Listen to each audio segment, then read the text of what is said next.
So in oxygen not included, there's 5 different stress reactions. There's banshees, binge eaters, destructive dupes, ugly criers, and vomiters. So the first of 2 rules is that I have to deal with all of those stress reactions. Otherwise, I'd, just print dupes with the easiest stress reaction to deal with. Let's say, for example, I print a destructive dupe. Now, I cannot print another destructive dupe until I've printed also, for example, an ugly crier, a vomiter, a binge eater, a banshee, and then finally I can print another destructive dupe. The second rule, no massage tables.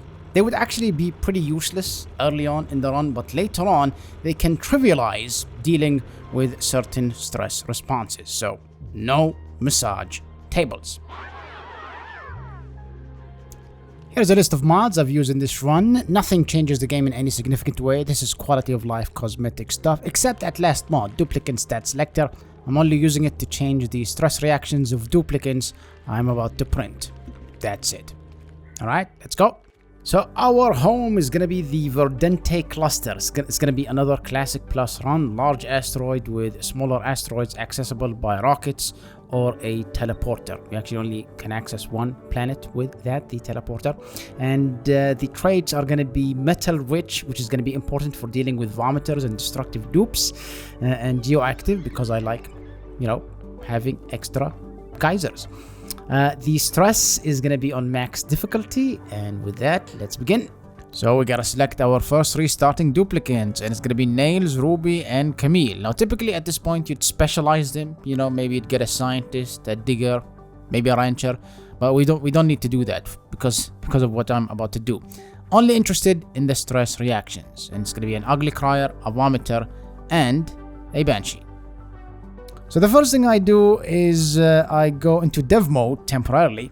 I disable it after and give duplicants every single skill in the game. This is going to be the case for future duplicants as well, and that's to give them low morale. I don't need to give them every single skill in the game, just a few would do the job, but this is to incentivize me not to fix a problem with morale. I have to find another way to deal with the extra stress. But how much stress exactly? It's 45% permanent stress per cycle. Every future duplicant is going to have that amount of stress as well. It's 25% from the low morale debuff and 20% from the difficulty setting. So let's begin. We start digging, and Camille here does something absolutely amazing. This has got to be the Guinness World Record for how fast a duplicant manages to get themselves stuck. We built some cots, a couple of outhouses, and a wash basin, and you might notice they're not, in rooms, a latrine or a barracks.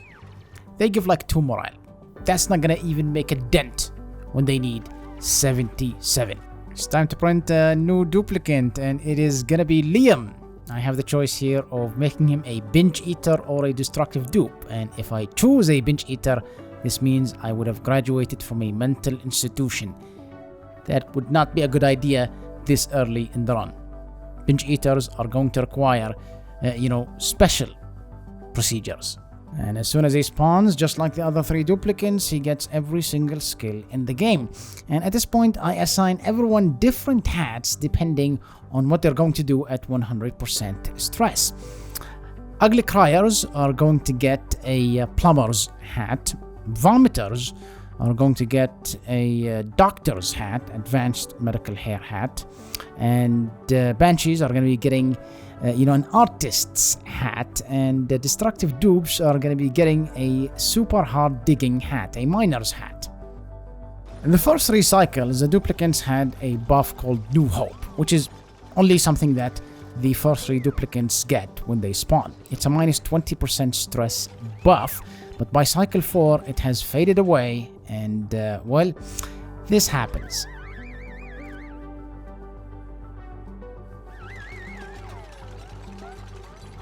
And shortly after, this happens. And shortly after that, this happens.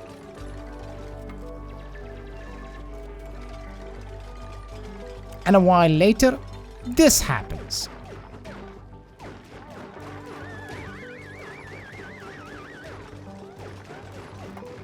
At this point, it's just absolute chaos. It's like a kid's birthday party. At least that's the birthday parties I've been to. I don't know about you.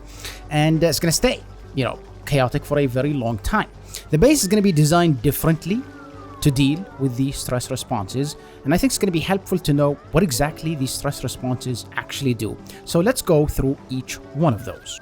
We're going to go through from easiest to hardest to deal with. And if it was up to me, I'd have every single duplicant be an ugly crier. Whenever they're crying, they give themselves the chilly surroundings debuff, minus 50% stamina, minus 5 athletics, and 10% extra stress. And they can also give the soggy feet debuff to themselves and to dupes passing by, an extra 10% stress for 0.2 cycles. But that's only when they're crying. When they're not crying, their tears can't give those debuffs. Destructive dupes are self-explanatory. They destroy things. They destroy tiles that they can reach, across 2 vertical tiles. They cannot punch up or down, and they destroy buildings too. Banshees let out this absolutely horrible screech that destroys some oxygen around them. And they try and do the screech next to other duplicants, and that can make them run away from the Banshees. This gives the other duplicants being disturbed a debuff called Disturbed by Wailing, 10% extra stress for half a cycle. And if the duplicant that's getting their ears bleeded by Banshees is sleeping, then they get another debuff called Dead Tired Snoring Friend, minus 2 athletics, minus 2 science, and minus 20% immunity, plus 20% stress per cycle for 0.8 cycles. And I'm not gonna lie, I didn't know about the Dead Tired thing until the run was almost over. Vomiters vomit several times, and every time they do, they lose 100 calories. But unlike ugly criers, whose tears don't exist, these guys, they spew polluted water everywhere in the environment. And if you don't clean that, you're gonna be giving everybody the soggy feet debuff and possibly the chilly surroundings debuff too. But that's not the only annoying thing about vomiters. There's something very annoying, and you'll see why later on. Last but not least are the binge eaters. Unlike the other 4, these guys can end the colony all on their own. Binge eaters eat a massive amount of food, up to 20,000 calories. That's the same amount of food that's needed by 20 duplicates. Imagine you have a few of those running around. But it's not just the stress responses that are, finicky to deal with. It's also the amount of time they spend having the crisis that they're having. It takes them ages. And then once they're done with it, they go back to 60% stress. And because they have 45% base stress gained every cycle, that means they're going to have at least one stress response every cycle. So dupe labor is going to be in very short supply. And vomiters are one of the most annoying ones to deal with. They lose calories every time they vomit, and if they skip their lunch break, they refuse to eat for some reason. So I keep having to put them in this special schedule slot filled with downtime so that they are forced to eat. And then I take them out, and I have to keep doing this throughout the whole run. And since we're going to be short on dupe labor, I'd rather they don't run on wheels to generate power. So we're going to be using the hydrogen that's been coming out of the electrolyzer to have hydrogen generators generate power instead.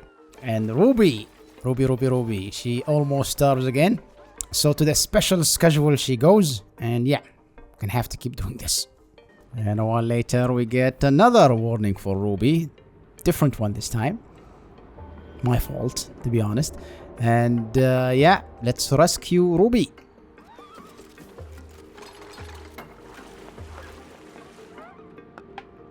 Now we're at cycle 24, and you might be like, you're still on 4 duplicates? Yes.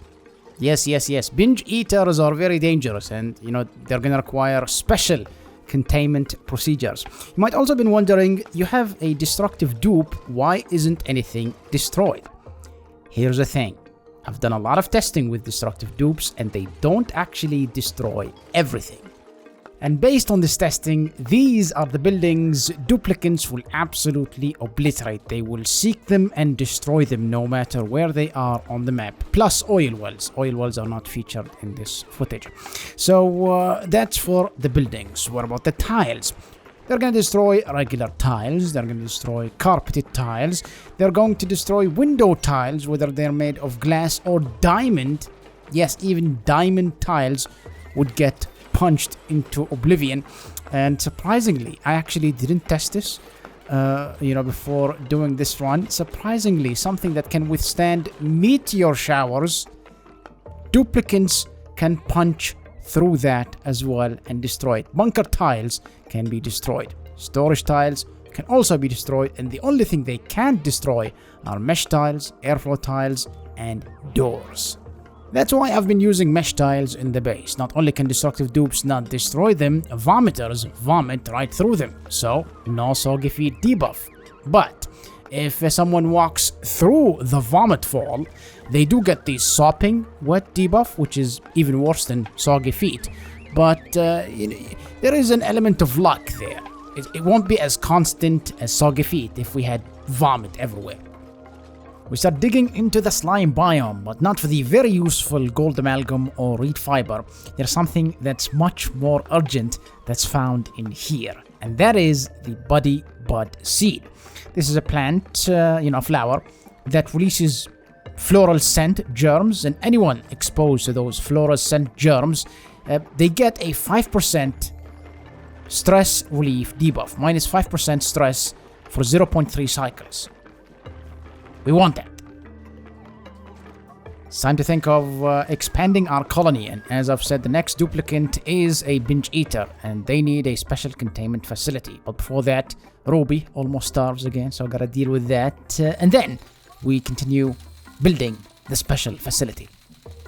Welcome aboard, Jean. Jean is gonna be our 5th duplicant, and he is going to have the binge eater trait.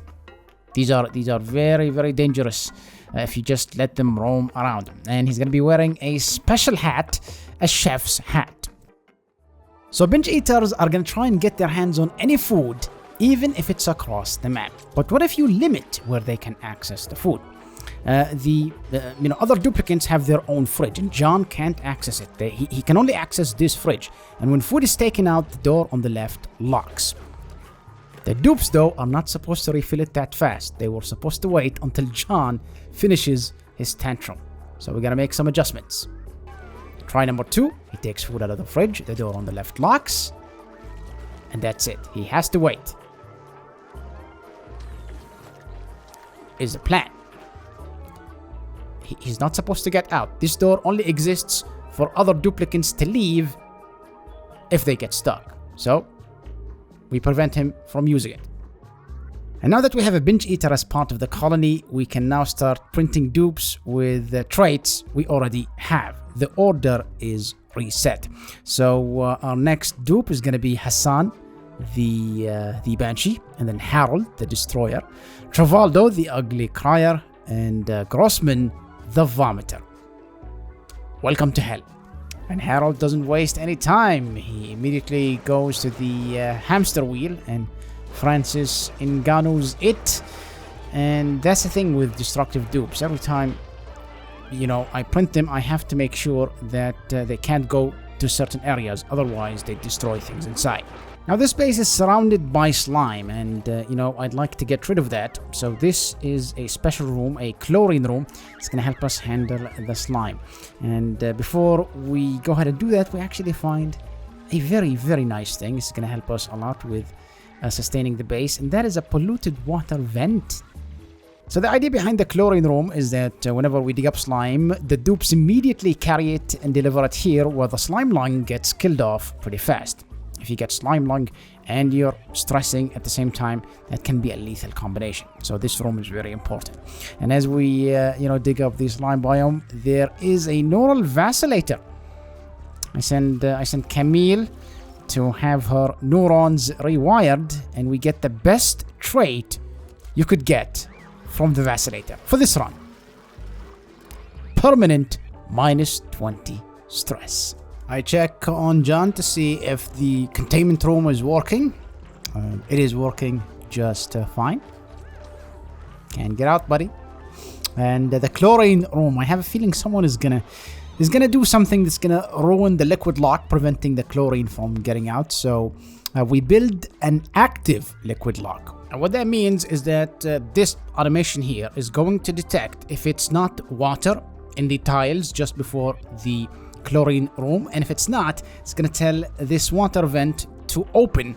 It's gonna allow water to go through and prevent the chlorine from spilling out.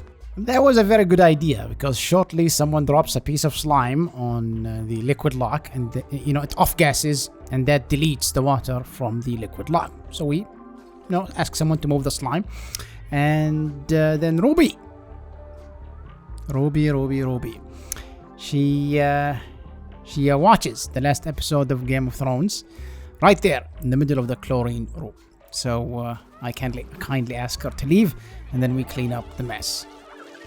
Quick tip: if you're dealing with slime lung and there's a lot of it in the air, you can use shine bugs. They radiate radiation that kills off the germs in the air. Speaking of killing, Ruby about to do that to herself, and me too. I keep having heart attacks because of her, but again, we save her, and she's fine. We start taming the polluted water vent, and as you can see, it's surrounded by manual airlocks, which we're gonna lock later on, and the reason is pretty obvious why.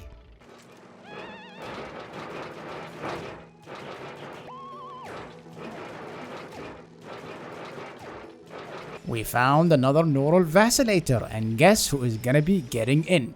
That's right, it's gonna be Ruby, and I'm really hoping it's gonna be minus 20% stress, the permanent buff, and it's not. At cycle 110, this is what our base looks like. It's getting pretty big. And Liam here decides to destroy the gym. A gym we've built to have duplicants gain some athletics. Please get out of there, my man. And he narrowly escapes, taking a Shrek bath. At cycle 124, I get a different warning than the ones I've been getting this entire run. An incapacitated warning. Nails got absolutely beat down by an angry pokeshell. So we fix him up. Physically. At this point, we carve an absolutely massive area, and there's a very good reason for that. We're going to be plopping down our base MK2. This base is designed to handle especially binge eaters automatically, and that's going to allow us to expand our colony significantly. And by significantly, I mean significantly. And while we're building it, Liam gets stuck in an animation. I don't know why the destructive dupes are very buggy. What are you doing there, buddy? You okay? So get a restart. We keep on building base MK2, and it is at this point that Liam appears to have just watched an Arsenal match and decides to destroy one of the main key components of this base, that is the thermal regulator. Please get out.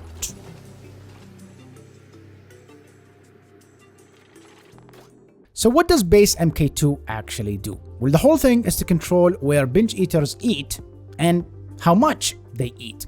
You see Jean here? He can only access this room. This is a special binge eater containment room. Only Jean can get in here. Other duplicants cannot get in. And this is also going to be a future binge eater containment room. This one as well, and this one. And the idea is Jean will only be able to access this fridge. He will not be able to access this fridge, this fridge, this fridge, or the fridge in the main living area of non-living duplicants. Non-binge eating duplicants is what I meant to say. And he will also not obviously be able to access the kitchen. So let's say Jean has a tantrum and he wants to destroy our food supply. I think he's actually about to have one. Let's see. Yeah, 100% stress. He just took food out of this fridge. Now, when this fridge is empty, it's going to send a signal to this door to open. You can see that there is a green signal, and this door should open. But there is a filter gate here that will not allow the green signal to go through until 200 seconds have passed. And when that happens, I'm actually going to do that I'm going to do that now. The auto sweeper is going to take some food and put it into this fridge. Now, I've opened it very early. That's why the auto sweeper keeps putting food in. But, usually it's going to be on 200 seconds. And that's long enough for Jean to finish his tantrum. This way, he will only eat once from the fridge and no more after that. This way, we can print more binge-eating duplicates without the risk of starving to death. So if everything goes to plan, this is what's supposed to happen. Let's follow Jean.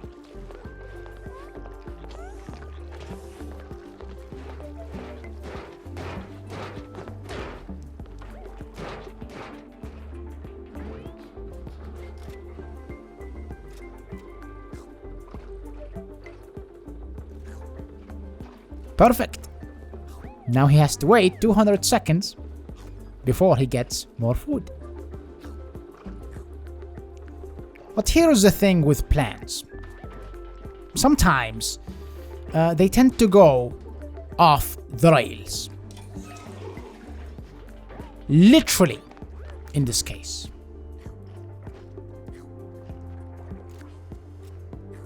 I did not know this. Binge eaters can eat food from conveyor belts.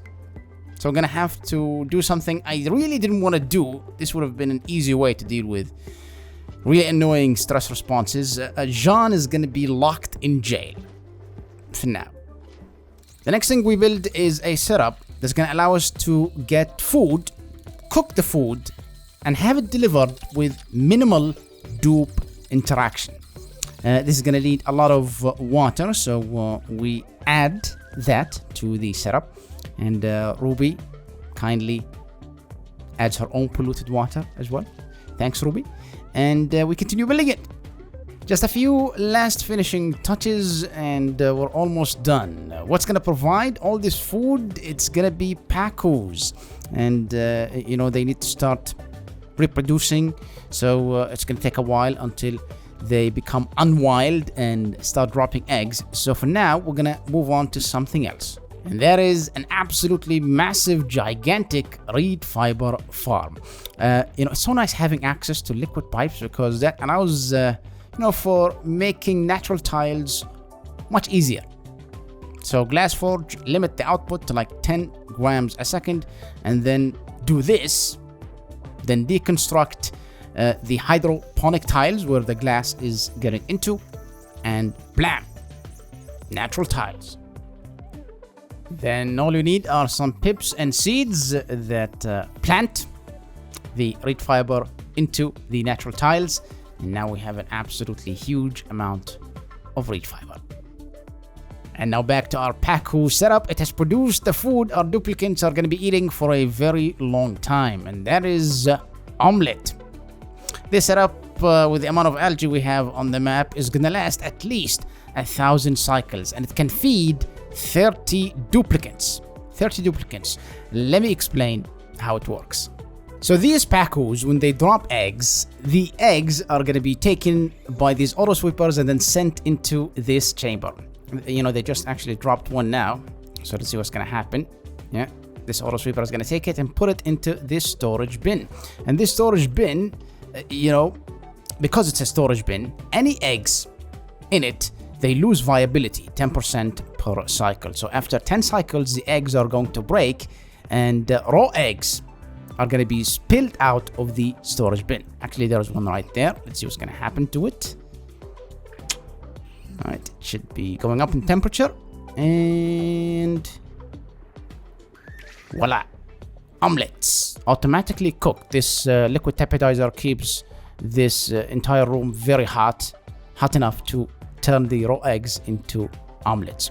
Now, when there's no eggs in these incubators, this auto sweeper is going to be taking some of the eggs in the storage bin and putting them in the incubators. And when this critter sensor detects that there is not enough fish in this tank, we only need around 10, this door is going to open, and some more fish are going to flop into the tank below. Now, also, the food these fish are eating, which is algae, duplicants are not going to be allowed to deliver more of it into the setup except once every 10 cycles. So barely any dupe labor is spent getting the food, cooking the food, and feeding the thing that gives us the food. There is one mistake here. I realized it later on. These airflow tiles are not supposed to be here. If a duplicant gets in here, puts some food, there's no way to get out. Later on, I deconstruct these so that any stuck duplicants can just, pass over and then go through the other side. And now that we have food sorted for a very long time, it's time to print some more duplicants. And, according to the rules, the order, the next one has to be a binge eater. And then, I'm free to print others. Welcome, Ari. Welcome to hell. Straight to jail, please. Let's keep printing more dupes. Soon we print Stinky. Very happy to see Stinky. He's going to be a Banshee. Ellie the Destroyer. Steve is a Crier. And Amari is a Vomiter. Welcome to HELL. It's time to give Atmo suits a go. And, not everyone is going to be in an Atmo suit. I actually haven't done much testing here. But I know that vomiters in Atmo suits, they end up with the soiled suit debuff. And that's 40% stress as long as they have the suit on. So, vomiters are not going to be allowed to have Atmo suits. Everyone else is going to have one.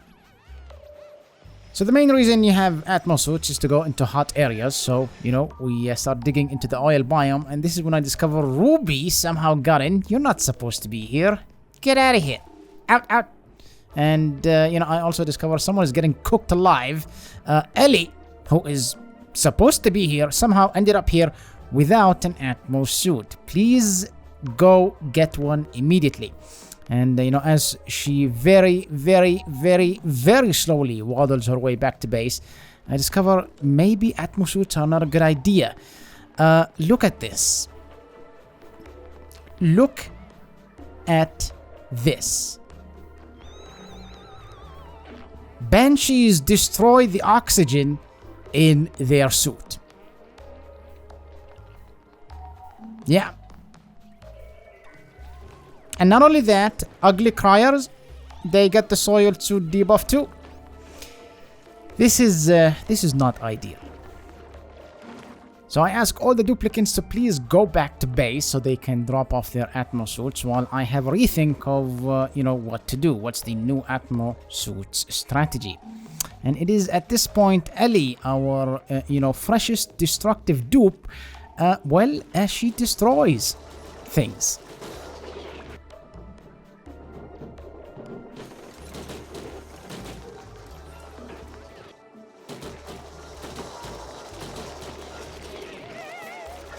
You done?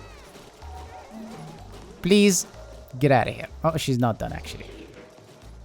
I always forget door permissions after I print destructive dupes. Alright, so, I figured out at this point a new strategy for the Atmo suits. Only destructive dupes can use them without a big downside. Plus, there's actually one more group that can get into Atmo suits without a big downside. So what I've been doing is, building this massive perimeter around our conveyor rails that carry the food. And that is to make sure John and Ari, our binge eaters, can't get to them. So it's time to let them free. Ari, go ahead. Or don't. This is some Shawshank Redemption stuff, man. We're gonna try and cure her post-incarceration syndrome and move on. So we go back to the oil biome, and there's a door there that prevents anyone who's not a binge eater or a destructive dupe from getting in. And, digging goes smoothly. More duplicants. Nisbet, binge eater. May, Banshee, and Destructive Auto. And just like other destructive dupes, he immediately gets down to business and destroys the insulated tiles at the top of our base. There is some nasty zombie spores, or there were, but this wizard killed them. Time to dig that out. And it is at this point I'm like, we need more power. And, this salt geyser is going to be the key to achieving that. And someone has got themselves stuck. That is the saddest stuck duplicant I've ever seen. We continue digging and building a perimeter around the salt geyser, of course, with some, extra stomach contents. And as you can see here, the insulated tiles around this vomit geyser, salt geyser, are between two airflow tiles, and this is the reason why. We're going to be using that salt water geyser to turn water into power, basically turn the water into oxygen and hydrogen, not really use the oxygen for anything and just use the hydrogen for power. We're going to use the oxygen later on. So we're going to start building a hydra, a submerged spawn. This is not my design. I actually tried to look up where I got this design from. I'm not sure, but whoever designed it, genius. This is basically a stackable hydra. So, I'm just going to do that. And now I have an even bigger hydra. The advantage that a hydra has over a regular spawn is that the electrolyzers don't get overpressured, so they just keep pumping oxygen and hydrogen as long as you feed them water. And because I'm mainly interested in power at the moment, more so than the oxygen, then this design does a very good job at doing that. Someone destroyed the insulated tile where, we have a liquid lock here, and that is not an ideal situation. So I have anyone that is destructive be banned from getting in here. The stuff inside is not very well protected, so we don't want them getting in. We add, some liquids, 200 kilos of water and 200 kilos of salt water to each one of the electrolyzers. Then we start vacuuming out the area. That's a very key part of this setup. And before we start the whole thing up, I find an absolute massive disaster. I have this habit, in oxygen not included, where I just go around checking things, and this was a very good idea in this case. This thermoregulator has a 100% uptime. Why? Someone Mike Tyson'd the insulated tile on top of our infinite food storage. I'm gonna recreate for you the sound I made when I discovered this. You see those ladders on the left? I was building something and I forgot them there. No one was supposed to access this area. So, we immediately fix that and then deconstruct the ladder so this disaster doesn't happen again. And it's carbon dioxide that's in the infinite food storage area instead of hydrogen, and maybe that's gonna be fine. We'll find out. So let's go back to the salt geyser, and Travaldo here managed to imprison himself under water, under pea water, and I don't think that's a nice place to be at, so we get him out of there. And our water power setup seems to be working pretty well. So let's move on to the next thing, and that is making plastic. And here it is. I don't expect the setup to be on the front cover of Vogue magazine, but it works, and that's all that matters. Let's move on to steel, and this is a temporary setup. We just need enough steel to make a couple of aqua tuners, and I don't know why, but Steve is not too happy about it. We're making progress, my man. And would you look at that, there's been a leak. I built a new door and I didn't set up the restrictions correctly on this door, and the binge eaters can access the conveyor rails, which is not good. So I fixed that. All right, let's get some more water power, and the way we're going to do that is by geotuning the salt geyser, and that's going to need bleach stones. This salt geyser was providing us around 2000 watts of power once you account for the cost of the desalinator and the electrolyzers. Once we geotune it, this salt geyser is now going to double its output and the temperature of the salt water coming out is going to be 200 degrees Celsius. And this specific salt geyser can, on average, support 3 steam turbines running all the time. So we're going to go from 2000 watts of power to 6400 after geotuning this salt geyser. But as usual, there's always problems, and I kind of forgot that some of the electrolyzers are actually made of copper. The oil leaking in there, that doesn't matter. We get in there and we fix the electrolyzers. We use gold amalgam instead, so they don't overheat. And since we already have steam turbines on top of a steam room, why not use that steam room to absorb the heat from our metal refineries? And that's exactly what we do. Now, geotuning this salt geyser requires a lot of bleach stone. Thankfully, you can make more bleach stone by building a bleach stone hopper. So we get on researching that, and that requires material research, and we do that the old-fashioned way. The bleach stone hopper has very good synergy with a salt geyser, because it requires 2 things to make bleach stone: salt and gold. The salt can be provided by the salt water geyser, and gold you need very small amounts. So once you have this setup up and running, you can have a lot of power for a very long time. At this point, I let the plastic and steel build up for a bit before moving on, and when I come back from my AFK time, I discover something interesting. Apparently, even the inanimate objects are getting stressed out.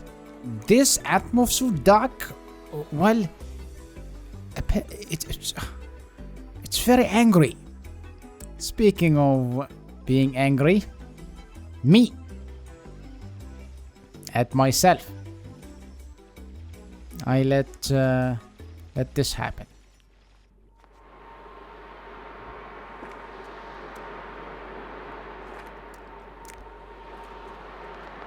Yeah. Can you blame me? I didn't see the starvation warning. Rest in peace, Ruby. The thing is, when a duplicant dies, all other duplicants get a debuff called Mourning, which is a 20% stress per cycle debuff for 3 cycles. And to get rid of it, you build a tasteful memorial. And, I thought that's it. That's how you get rid of the debuff. I was like, let's build Ruby's tombstone in a cool place, the steam room. I didn't know that duplicants actually had to visit the tasteful memorial to get rid of the debuff. Only the binge eaters can get in here.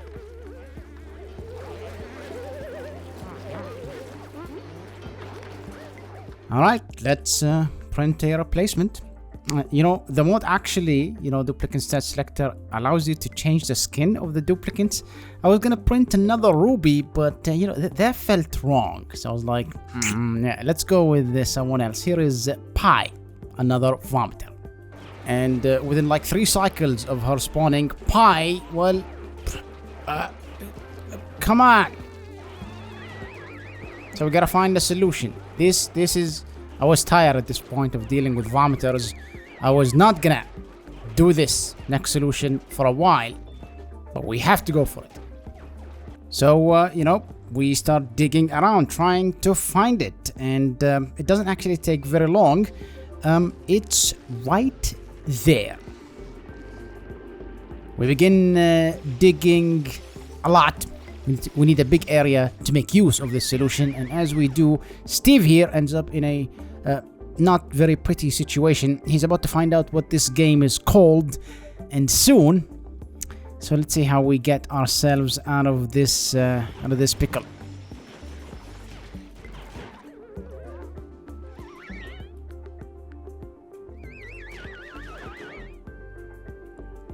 Oof.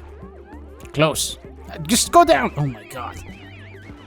And this is when I get a notification that the liquid lock, where we're keeping our slime, Steve decided to go have a cry there. I'm not sure why. as long as he's alive. Now, to be able to make use of the solution, we're going to need to sacrifice 6 duplicates. So let's print some of those. Max, a vomiter. Miyama, a crier. Binge-eating Marie. Destructive Rowan, another crier. Nicola. And last duplicate to ever be printed in this run is going to be Ada, who is a vomiter. At this point, we completely dug the area around the solution, the Somnium synthesizer, and soon we have the skeleton of what's gonna make it work. We're going to need an infinite food storage area and something to cool that infinite food storage and the food that's gonna get into that storage. I built a door so that I can prevent destructive dupes from getting in and, doing to the Aqua Tuner what Blizzard did to World of Warcraft. Kinda missed the boat on that one. And shortly, more of that.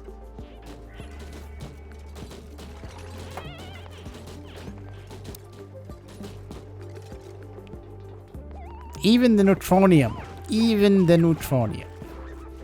Good luck, buddy. Alright, this cooling setup is almost done. The thermoregulator is going to be cooling down the infinite food storage, and the Aqua Tuner is there for some mealwood below the Somnium synthesizer. This is going to be the main source of food for the sacrificed duplicates. And by sacrifice, I mean they're going to be having a way better time than other duplicates. So the Somnium synthesizer requires 500 grams of oxygen and dream journals. And you get dream journals by having duplicates sleep in pajamas. And if you have 6 duplicates, that's enough to have the Somnium synthesizer run forever. But we haven't actually activated it just yet. We need 25 dream journals before we can do that. But before we actually activate it, I discover another quirky thing about binge eaters. I was having omelets be delivered to the sleeping duplicates temporarily when I see this. They can take food from other duplicates. Alright, we have enough dream journals to activate the Somnium synthesizer. And we're about to just breathe for a bit. We're gonna get an insane buff. And it's not only me who's gonna feel relieved, the duplicates are gonna feel a lot of relief as well. Let's activate it. Once you have the Somnium synthesizer up and running, you get a buff called Maximum Aptitude.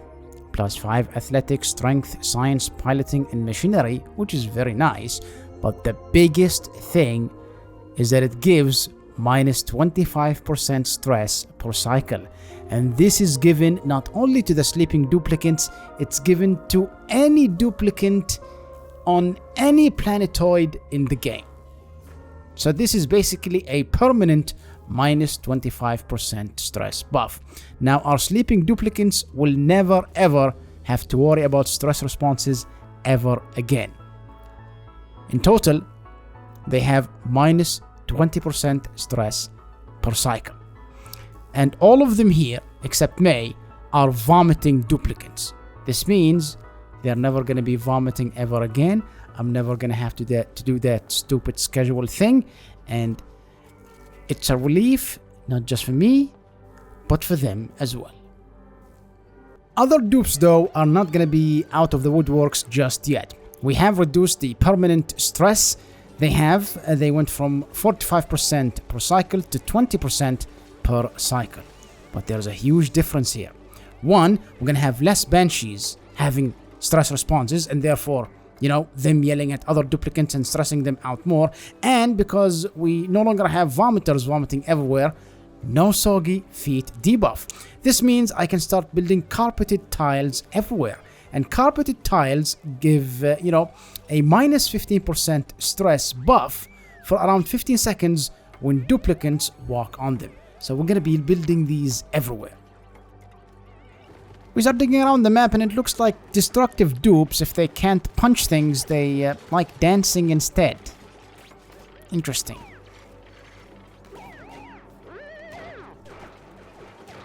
we start building another Hydra. Well, why have one if you can have two? And this one is going to be turning the polluted water from the polluted water vent into oxygen and hydrogen. And the main reason why is we're gonna reintroduce Atmo suits to the duplicants. Everyone except the sleeping duplicants are gonna start wearing them. Yes, the downsides still exist, but they're having less stress responses, so it's not gonna be as big of a deal as last time. We found another neural vacillator, so let's see if we can fry Stinky's brains into getting that minus 20% stress per cycle buff, the permanent buff. And the answer is no.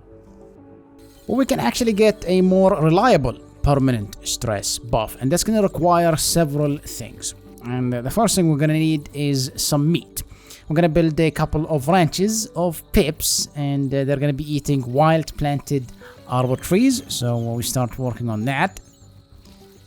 And done. But we're going to need more meat than what 2 pip ranches can provide. We're going to need way more meat than that. And this is why we're digging this area. We're going to build more ranches here. And we're going to be ranching what in that area? Long hair slicksters.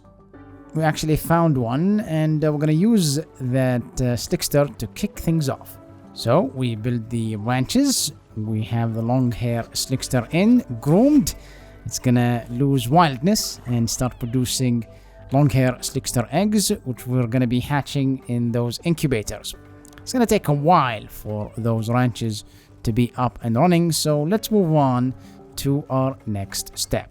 We're going to be visiting another planet, and the duplicant that's going to be using this teleporter here is Camille. If you remember, she used the neural vacillator very early in the run and got, the permanent minus 20% stress buff per cycle. So she's perfect for this.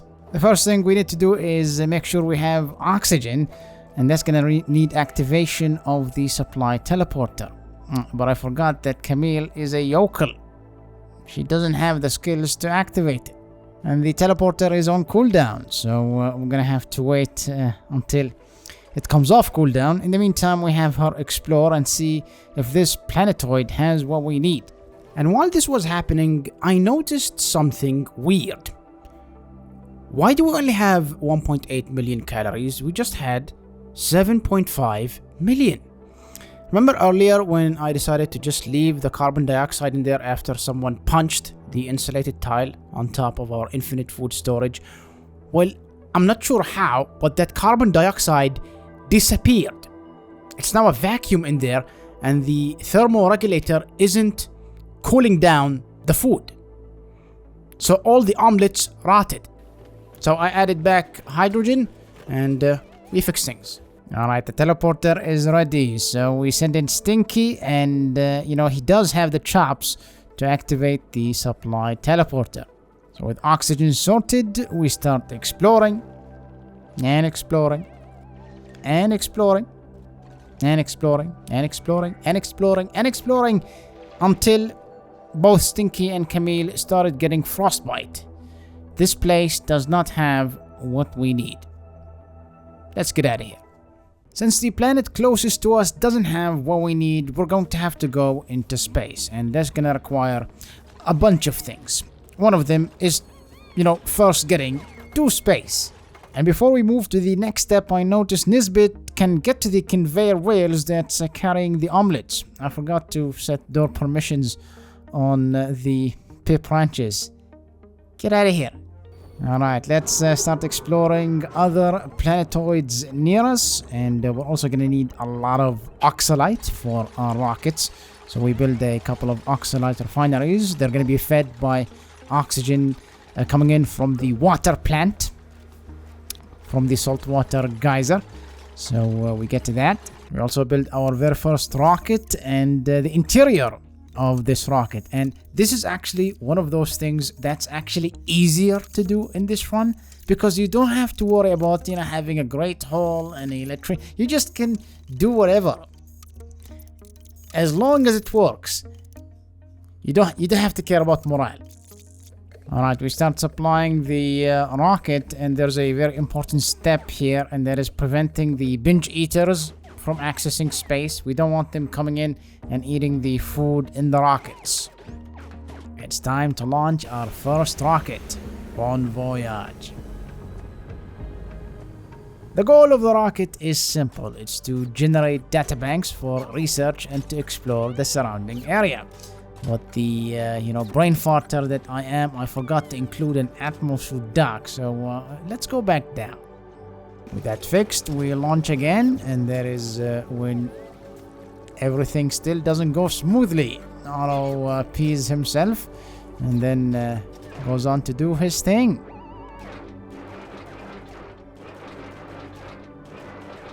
And then things go smoothly. So far we found 2 planets, and neither one has what we need. Shortly after we find Scorchini, and that 100% definitely is not gonna have what we need. But the 4th planet that we find, that's where we need to go. So we build a couple of colonizing rockets. These are rockets that will actually land on other planets, and we get to designing the interior. And again, we don't have to worry about rooms, so we just do whatever.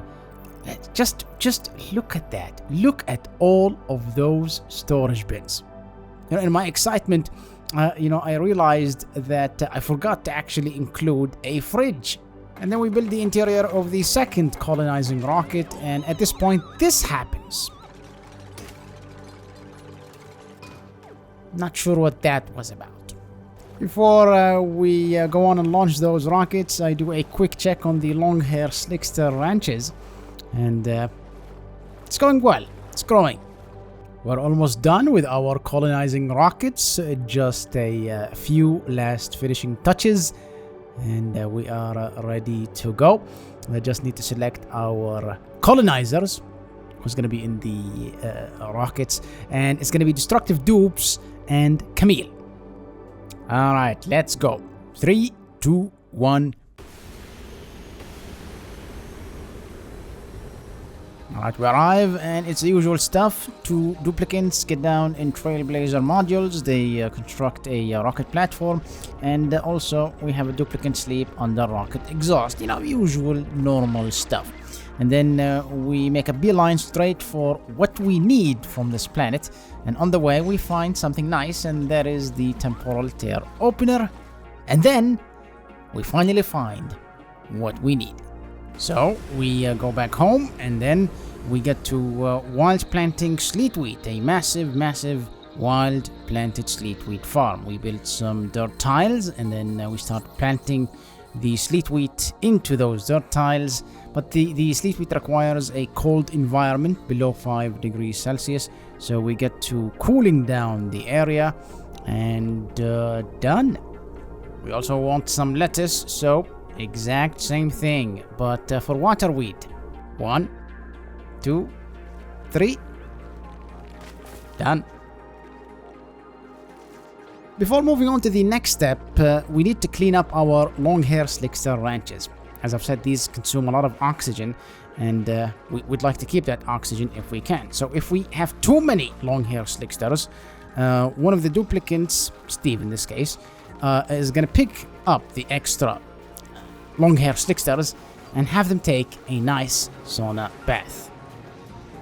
At this point, we tame a natural gas geyser. We're going to need that for the final step, and it is at this point Harold looked up house prices in 2024.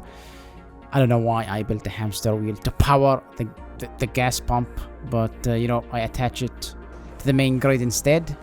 Should have done that instead of hamster wheel, and we move on. We tame another natural gas geyser.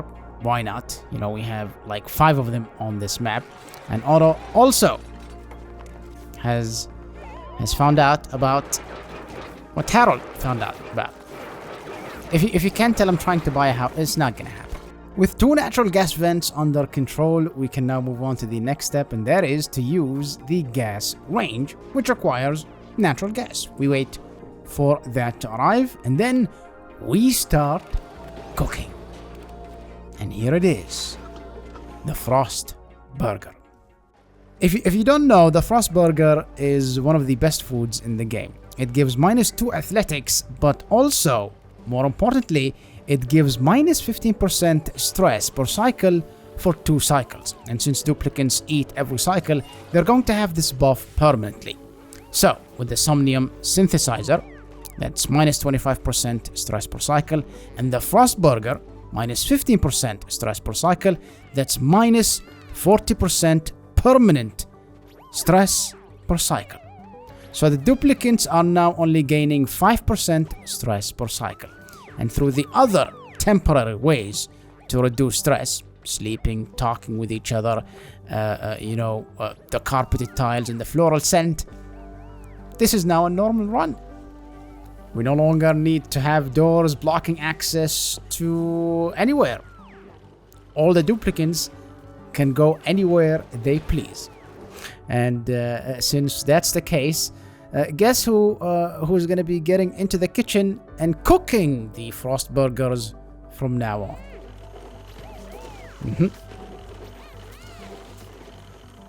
And a while later, it doesn't take very long, every single duplicant in the map has reached 0 stress.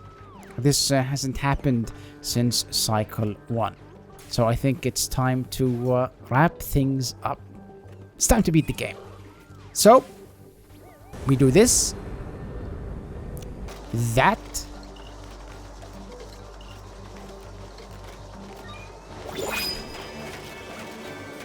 this, that, and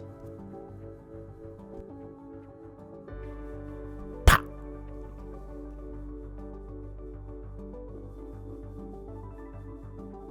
And that opens the temporal tear. So it's just a matter of sending Stinky on his merry way, and shortly after, finito.